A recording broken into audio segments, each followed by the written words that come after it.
From Interfaith Alliance, this is State of Belief Radio. I'm your host, Reverend Welton Gaddy. A recent article at Religion Dispatches caught my eye. Associate Editor Peter Montgomery, a senior fellow at People for the American Way, wrote about how some clergy and lay people are starting to say enough is enough to this whole politicization of their faith tradition. Peter joins me now on State of Belief Radio. I should tell you, Peter's a longtime friend. Peter Montgomery, welcome to State of Belief Radio. Really happy to be here. Thank you. For those of us concerned with church-state separation, it's been frustrating, to say the least, to watch church leaders speak from a position of unconditional unity in the name of their congregations. Can you talk about the situation in Washington State? The governor there signed marriage equality into law, and then what happened? Well, there's an effort to put that on a ballot, put it before the voters, and the bishops have really taken that campaign up, and they have tried to turn all the Catholic churches in the state really into petition gathering centers. And what we've seen is that some of the parishes are saying no thanks. Not only individual lay people, but priests who are in charge of parishes are saying we don't really want to turn our churches into centers of political organizing. And that's coming from the clergy. I mean, coming from the people in the pew, not from the clergy. I think it's coming from people in the pew, and I think there are some priests who are very sympathetic to that because they hear from people in the pews how unhappy they are when they come to church to experience Jesus, and instead they experience, anti-gay political organizing. Do you have any sense of how the priests are reacting? Well, when I've spoken with people who are involved sort of around the country on some of this, I think there is a lot of quiet support among priests for lay resistance to the bishops pushing this sort of culture war agenda with increasing aggressiveness. And, they have to be quiet because these bishops don't really brook any dissent. Right. What are the potential ramifications to the church's political clout, which seems to require a compliant hierarchy, of this kind of quote-unquote disobedience from the pews? Well, I think the bishops' political clout is risked when they squander their moral capital. And I think over the years we've seen that was really damaged by the abuse scandal, of course, but I also think it's been damaged by this really over-the-top rhetoric they've been using about religious liberty and accusing the Obama administration of trying to destroy religious liberty in this country, where the bishops have really allied themselves with and been using the rhetoric of the really extreme religious right. And I think that has also hurt their credibility in the public arena. And we already know from poll after poll after poll that they do not speak for anywhere close to the majority of American Catholics on a lot of these issues. Peter, maybe this is not a fair question, and if it isn't, you can just not answer Okay. it. But because I'm asking you to make a judgment that I make with great reticence, the Catholic bishops are offering a definition of religious liberty that benefits their particular church and their particular set of doctrines and moral issues. Do they really not know that that's not the definition of religious liberty in the Constitution, or is this a sincere effort to change what our Constitution promised? Well, I can't say what is inside anyone's head, right. But I can say that what they are doing is a real effort to redefine religious liberty. And again, they have allied themselves with conservative evangelicals on this score. And just so everybody knows that this was not a war that was picked by the Obama administration over contraception, the bishops and their allies were beating the drum on this with the Manhattan Declaration, which came out long before the whole contraceptive controversy even happened. So they want to define religious liberty in a way that means we can continue to take vast amounts of tax dollars for our social service programs, but can ignore efforts to say you shouldn't discriminate with that money. And so that's really what they're trying to do.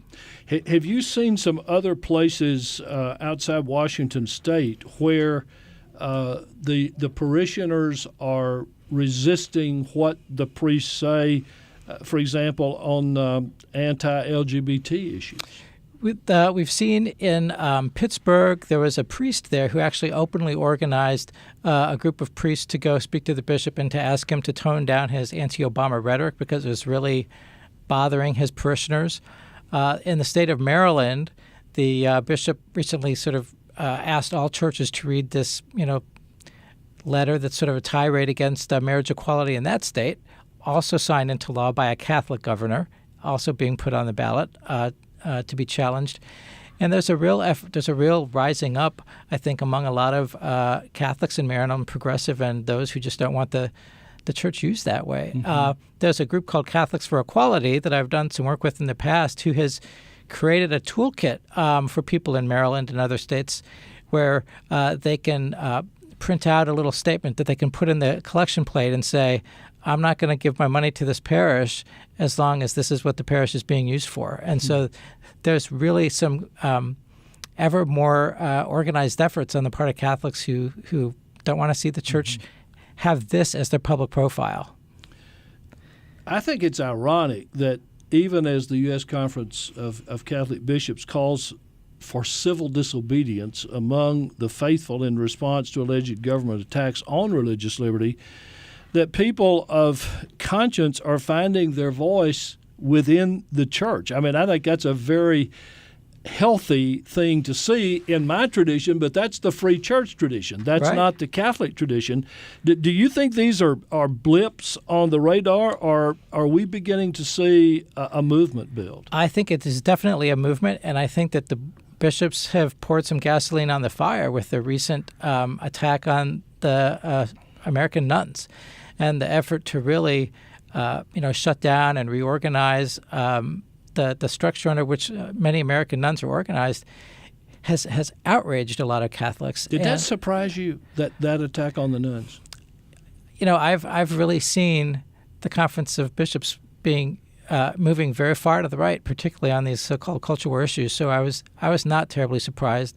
But I think the timing was remarkable that they did that at the same time the Vatican was moving to embrace and bring back into the fold this ultra-conservative society of Pius X that was thrown out for, anti-Semitic and being anti-Semitic and for challenging Vatican II itself as heretical. So on one hand, those people are being invited back into the church. On the other hand, American nuns who do so much good work and who do so much work toward the common good are being clamped down on. And lay people, I think, are really finding their voice. We know, I mentioned that the polls show that lay people really aren't with the bishops on these culture wars. There's a young gay man from New York who sort of made some news in the last couple of weeks. He was on the junior board of Catholic Charities in New York, lifelong Catholic, been involved with volunteering with Catholic Charities since he was a kid. He's 24 years old now. And when Cardinal Dolan sort of rudely brushed off a request by the head of a group that works with LGBT homeless, saying, Bishop, just come meet with some of these kids. And he brushed it off. And so this young man, Joseph Amadeo, resigned from Catholic Charities because he felt it was so important to make a statement that he thought the bishop was not representing the gospel, was not representing a gospel of charity, of a gospel of inclusion. And, this young Catholic man is optimistic, in spite of what's been happening recently, that the people in the pews will ultimately influence the direction of the church. Mm-hmm. I don't know the Catholic mindset. I know the evangelical mindset. And sometimes when you get in a situation like this, you've got the members of the congregations saying, we don't agree with you. You've got leaders high in our government saying, we don't agree with you. Now, in the evangelical mind, that often gets considered as persecution that means we're doing the right thing. Mm. I don't know whether that's what that does for the bishops or not, but I'm raising that to ask, are they going to just circle the wagons, you think, and become more and more hardline, or is there some bend here in which there can be some discussion about what religious freedom really means? Well, I think, people who have a better inside view of the bishops might have a better answer or a more informed answer to that. My sense from looking at the bishops from the outside is that they're more in a circle the wagons mode. We know that this Pope has indicated that he's more interested in a church that's more doctrinally orthodox, even if that means it's smaller. And so he seems willing to alienate and push away lay Catholics who disagree with the effort by the Vatican and by the Conference of Bishops to sort of clamp down on dissent and really promote obedience to their positions on this stuff.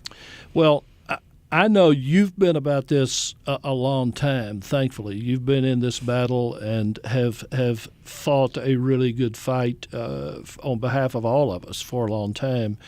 And I say that as a backdrop to this next question. Where do you think this conflict is going? What's the next step here? Because it looks like right now, just what you said, we've got the bishops really hardening their position. The people in the pew and the people in government don't seem willing at all to change theirs, thankfully. How's it going to come out? Well, I think we'll probably see a couple of different things. I think one, we'll probably see a continuing erosion of the bishop's influence on their own people, on the Catholics in the pews, who have already gotten very used to ignoring the bishop's teachings on birth control and support for reproductive choice, who are not where the bishops are on LGBT equality.